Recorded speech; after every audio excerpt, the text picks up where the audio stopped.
Bien, estamos ya en las 9 de la mañana y 46 minutos con 21 grados de temperatura y con 7 días por delante con lluvia que mucho lo preocupan a Álvaro Padrón, nuestro analista internacional. Buen día, Álvaro. Parece que vamos a terminar bajo agua el año, así que ¿qué le vamos a hacer? Y no me va a preocupar, fíjate que son mis 7 días de vacaciones. Sí. Una puntería. No, pero esperemos que no, No, que sean unas gotitas locas. Bueno, un año 2019 que lo vamos cerrando. Yo recuerdo muchas columnas en las que incluso tuvimos que repartirla hasta en 2 y 3 temas que simultáneamente se iban dando en este año. Es decir, que desde el punto de vista internacional fue un año complejo. Tremendo año, tremendo año. Viste que se tiende a decir momento histórico, año histórico, y a veces se exagera un poco. Yo creo que en este caso la humanidad está viviendo un periodo que se va a recordar. Algunos dicen que es un cambio de época. Otros le llaman a esto transición hegemónica, que suena un poco complejo, pero la última, por ejemplo, la última transición hegemónica ocurrió el siglo pasado entre la década del 20 y el 30. Y para que nos hagamos una idea, fue la pérdida de poder hegemónico de Inglaterra, que controlaba el 25% del territorio del planeta. Y esa transición se dio hacia Estados Unidos. Hoy nos parece natural ver a Estados Unidos como una superpotencia, pero no lo era. Es decir, esos momentos históricos son muy fuertes. Están acompañados, bueno, en ese momento Guerra Mundial, la Gran Depresión, migraciones masivas, cambios tecnológicos. Es decir, son momentos de gigantescos cambios que transforman al planeta. Y está la teoría de que estamos viviendo uno similar. Casi todos estos elementos están sobre la mesa. Solo que esta transición es distinta en el sentido geográfico. Ahora está pasando de Occidente a Oriente, o más concretamente de Estados Unidos a China. Y claro, no hablamos de una guerra tradicional como un siglo pasado, pero estamos hablando de una guerra comercial. Esa palabra nos va a acompañar mucho tiempo, guerra comercial, que yo en realidad la ubico más como una guerra tecnológica. Ya ni siquiera económica, porque la parte más económica y productiva de esa guerra la gana China por destrozo. Ahora el gran asunto es tecnológico. Si ustedes observan, los últimos cruces duros entre Trump, Xi Jinping y demás están ubicados en el campo tecnológico, en las empresas de tecnología, en las comunicaciones. El 5G es la gran disputa. Quien triunfe en la tecnología 5G tiene ganada esa transición hegemónica. Da la impresión que Trump representa el pasado, o esa parte ya decadente de Estados Unidos. Porque él, recordemos, ganó, y esto va a ser otro de los temas de esta época, el triunfo de un personaje especial, ganó desde una perspectiva anti las grandes empresas norteamericanas, haciendo un discurso contra los principales medios de comunicación. No era una simple disputa política. Entonces es la imagen de alguien que en vez de empujar a Estados Unidos hacia el futuro, lo está como llevando al pasado. Él hace permanentes referencias. Fíjense la paradoja de esta época. La China comunista reivindica el libre comercio. Y el país que, no digo que lo inventó, pero que lo promovió y que lo hizo superpotencia, habla del proteccionismo, del nacionalismo, del encierro, de crear muros. Otro paradigma de esta época, ¿no? Cuando se hablaba de derrumbar muros, la principal potencia hegemónica nos plantea crear muros. Entonces, este es el telón de fondo de todo de lo que hablamos.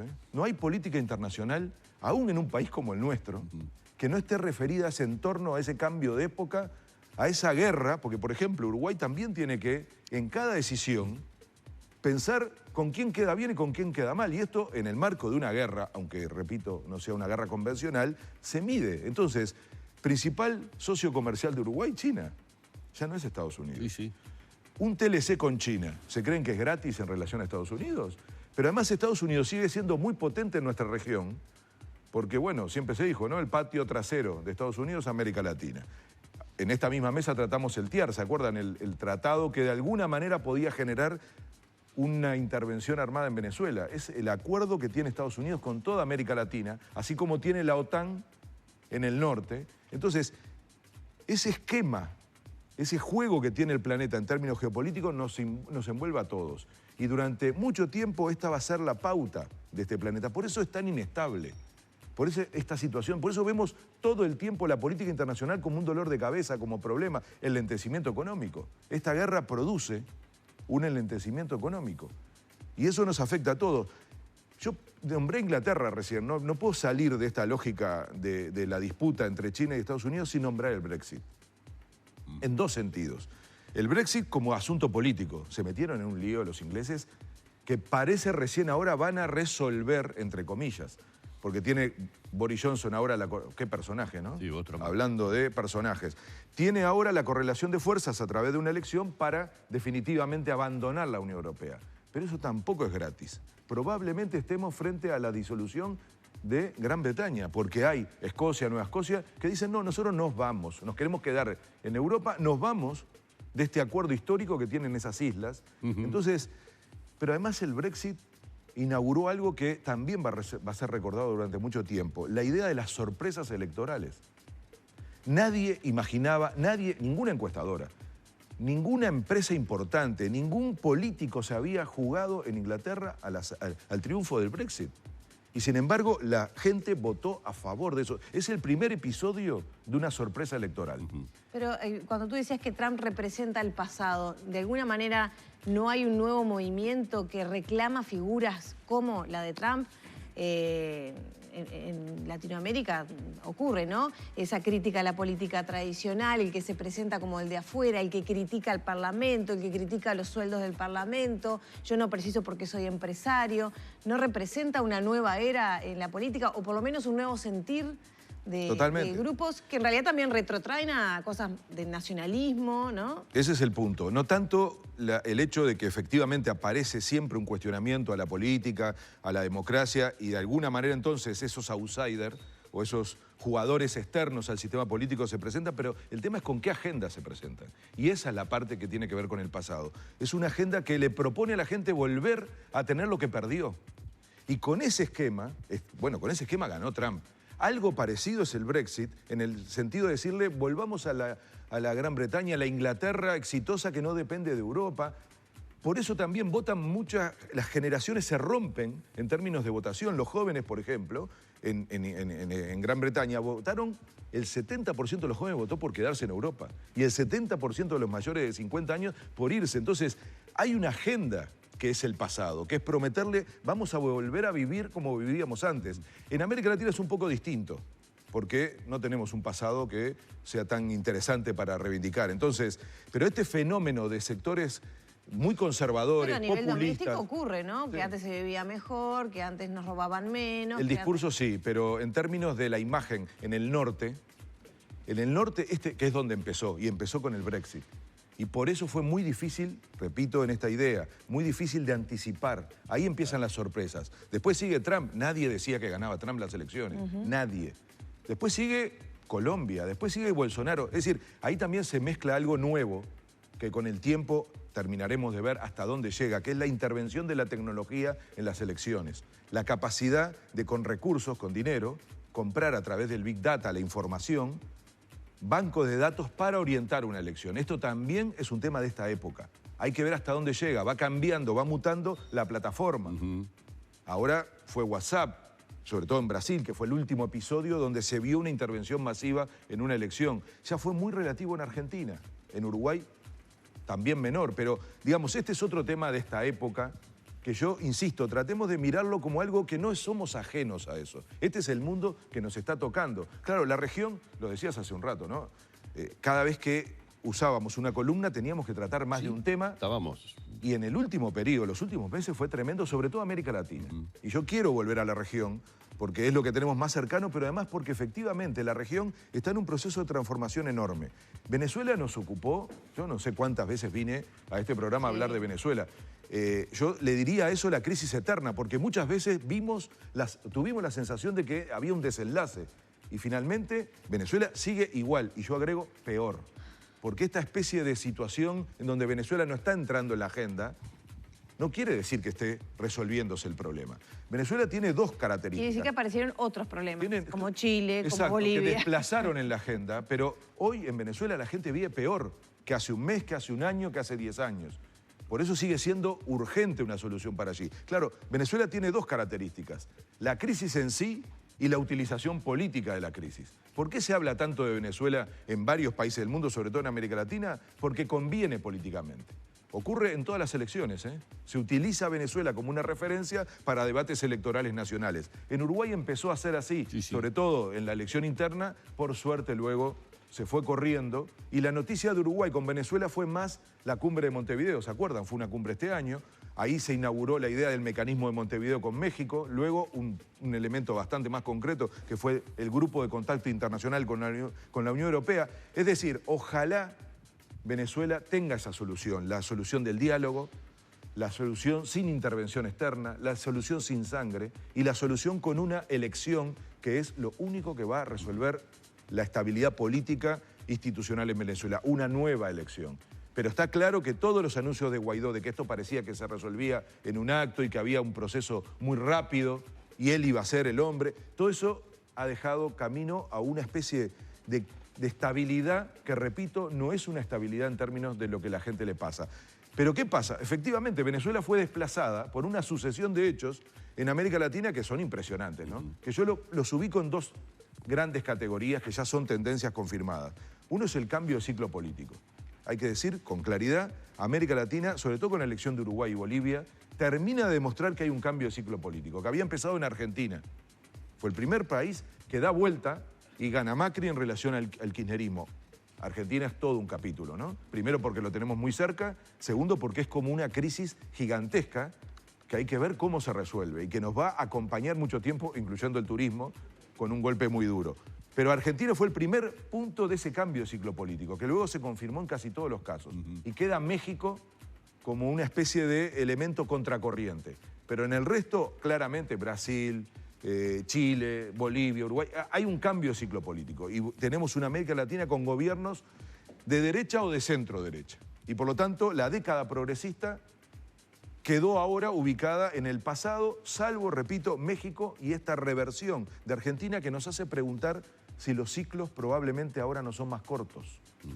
Y no hablemos de 10 años, sino de periodos más cortos. Entre otras cosas por el influjo de este clima mundial y de las tecnologías que nombré hace un rato. Parece que la voluntad de las personas a la hora de votar puede generar ciclos más cortos. Al menos esa es la impresión que estamos teniendo con Argentina. Pero lo cierto es que el cambio de ciclo es una realidad. Y el otro elemento que nadie esperaba y que yo creo que es el titular del 2019 en términos de América Latina son los estallidos sociales. Bueno. No los esperábamos.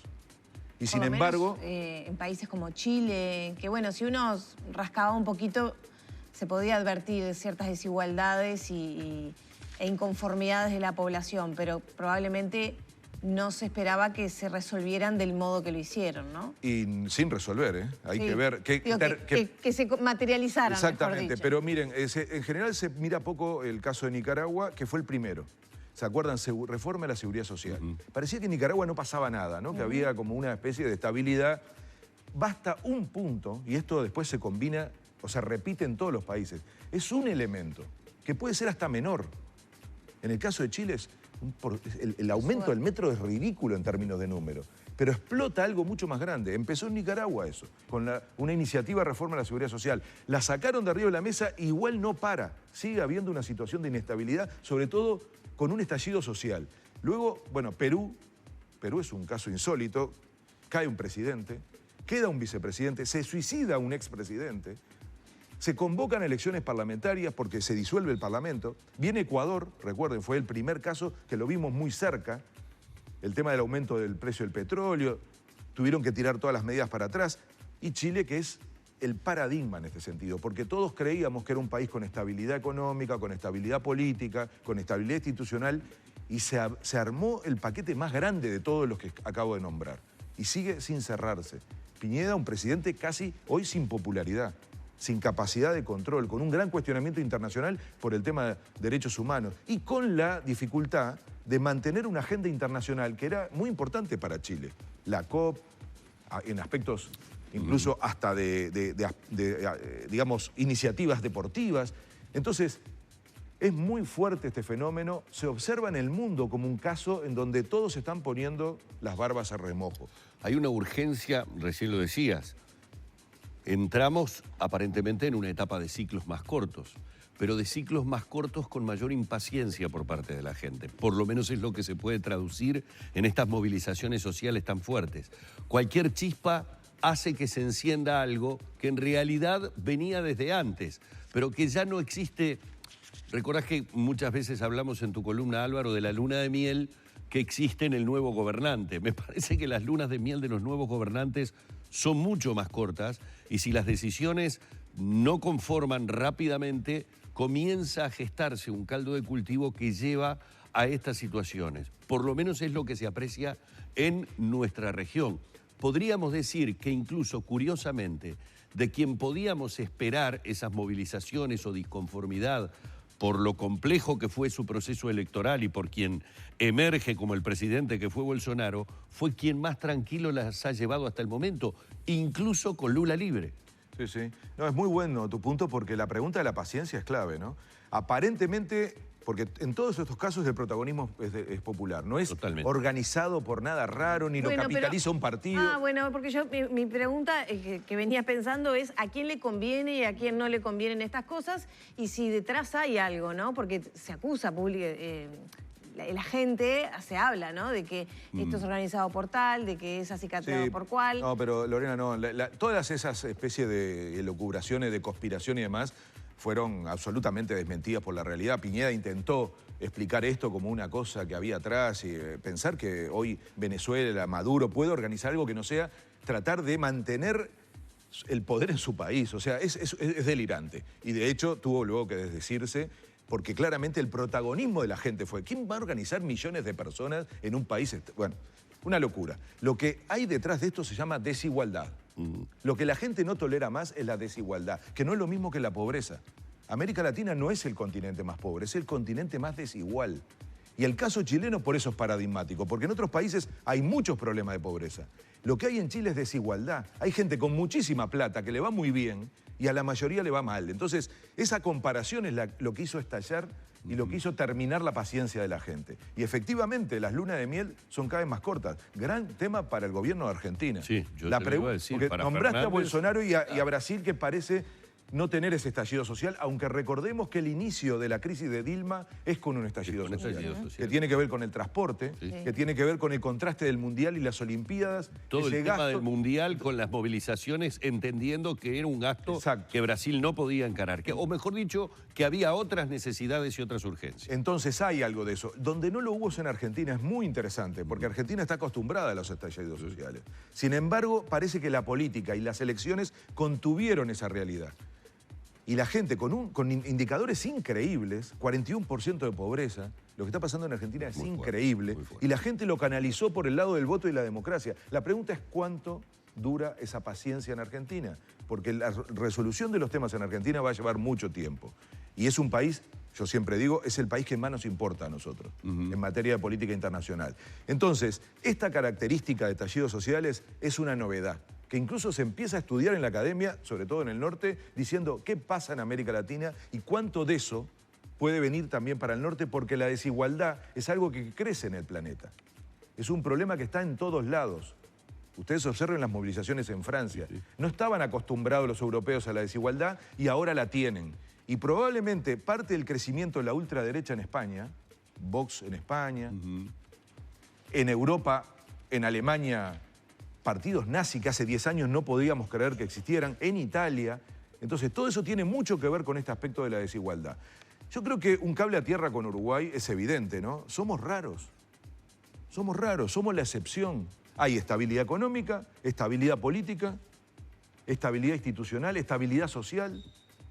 Esta es una buena noticia. Claro, es un patrimonio además. Hay que cuidarlo, estamos en una transición, hay que cuidarlo y hay que usarlo como una oportunidad. Hay un nuevo canciller en Uruguay, la política exterior va a ser clave. Es un tema absolutamente ineludible para Uruguay. Uruguay no es una isla. Con cambios que ya se anunciaron, ¿no? Sí, claro. Con cambios importantes, no menores.